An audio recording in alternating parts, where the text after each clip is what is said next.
حضرت انس رضی اللہ تعالی عنہ سے مروی ہے کہ حضرت ابو طلحہ کا بیٹا بیمار تھا اور حضرت ابو طلحہ مسجد کے لیے نکلے تو پیچھے سے ان کا بیٹا فوت ہو گیا۔ اب یہاں پہ آپ لوگوں نے ایک چیز بڑی ہی اہم جو ہے وہ مد نظر رکھنی ہے، وہ آپ لوگوں کے سامنے آئے گا ایک اچھی بیوی کا کردار۔ اچھی بیوی کا کردار ہمارے ہاں سب سے بڑی مصیبت ہی آن پڑی ہے کہ آنے والی نسلوں میں صبر، حوصلہ اور استقامت نامی چیز ہی ختم ہو گئی ہے۔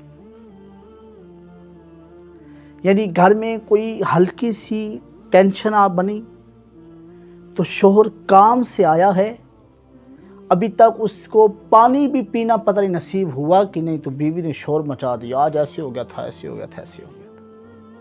حتیٰ کہ یہ بات نہیں ہے، کریم آقا صلی اللہ علیہ وسلم ارشاد فرماتے ہیں جس بیوی کا مرد شوہر زمین پر خوش ہو گیا، عرش پر اس کا رب اس سے خوش ہو گیا۔ تو حضرت طلحہ رضی اللہ تعالیٰ عنہ کا بیٹا فوت ہو گیا اور ان کی زوجہ تھی ام سلیم رضی اللہ تعالیٰ عنہ۔ انہوں نے اس بچے کے اوپر کپڑا ڈالا اور گھر والوں کو بھی کہہ دیا کہ آپ لوگ خاموشی اختیار کرنا۔ اب ایک ماں کا بھی ساتھ ساتھ یہ کردار ہے، صرف ایک بیوی کا نہیں ہے۔ 9 مہینے ماں اسے پیٹ کے اندر اٹھاتی ہے اور کتنے ناز کے ساتھ اور کتنی چاہت کے ساتھ وہ اسے پالتی ہے ایک بچے کو۔ اب اس نے صبر کا دامن پکڑا، بچے کے اوپر کپڑا دے دیا اور ایک سائیڈ پہ اسے لٹا دیا۔ اب وہ میت پڑی ہوئی ہے۔ حضرت ابو طلحہ رضی اللہ تعالی عنہ آپ واپس آئے اور ان کے ساتھ کچھ ان کے دوست احباب بھی تھے۔ تو کریم آقا صلی اللہ علیہ وسلم کے غلاموں حضرت ام سلیم نے دروازہ کھولا، مہمانوں کو کھانا دیا، مہمان نوازی کی۔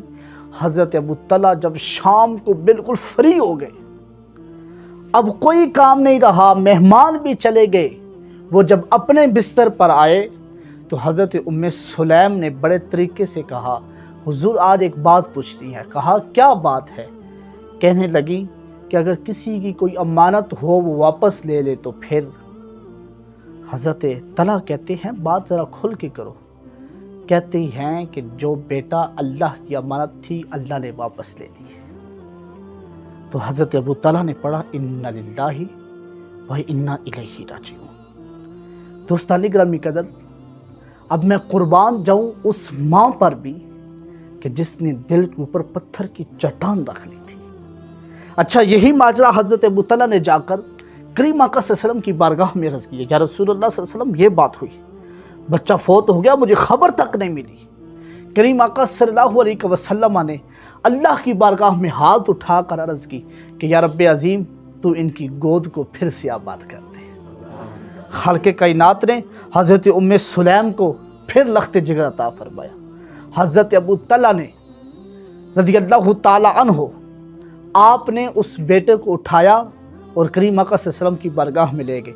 یا رسول اللہ صلی اللہ علیہ وسلم اللہ نے ہمیں لال دیا ہے، اس کو گھٹی بھی آپ دیں اور اس کا نام بھی آپ ہی رکھ دیں۔ تو کریم آقا صلی اللہ علیہ وسلم نے اسے گھٹی دی اور پھر اس کا نام رکھا کہ اس کا نام آج سے عبداللہ ہوگا۔ یہ نام میرے نبی پاک صلی اللہ علیہ وسلم کو بڑا پسند تھا، بہت زیادہ عزیز تھا اس نام پہ۔ اکثر آپ جب بھی نام رکھتے تو عبداللہ اپنے بیٹے کا نام رکھا۔ تو کریم آقا صلی اللہ علیہ وسلم کے غلاموں یاد رکھیے گا، آج کی یہ دعوت فکر ہے کہ لاکھوں لوگ جو سنیں گے، جو میری بہنیں سنیں گی، جو میری مائیں سنیں گی، میری بیٹیاں سنیں گی، یاد رکھنا کہ ہر کامیاب مرد کے پیچھے جو عورت کا ہاتھ ہے وہ رزق کا نہیں ہے، صرف اور صرف وہ یہ نہیں ہے کہ اسے اچھی جاب مل جائے، وہ اس کا رینک بڑھتا چلا جائے، یہی نہیں ہے۔ میں یہاں پہ اکثر کہا کرتا ہوں کہ صرف جائے نماز پہ ہی عبادت نہیں ہے، صرف جائے نماز پر ہی عبادت نہیں ہے، بلکہ عبادت آپ کے میٹھے بول بھی ہے، عبادت آپ کا اچھا لہجہ بھی ہے، عبادت آپ کے من کی صفائی بھی ہے، اور عبادت کبھی کسی کا دل نہ دکھانے میں بھی ہے۔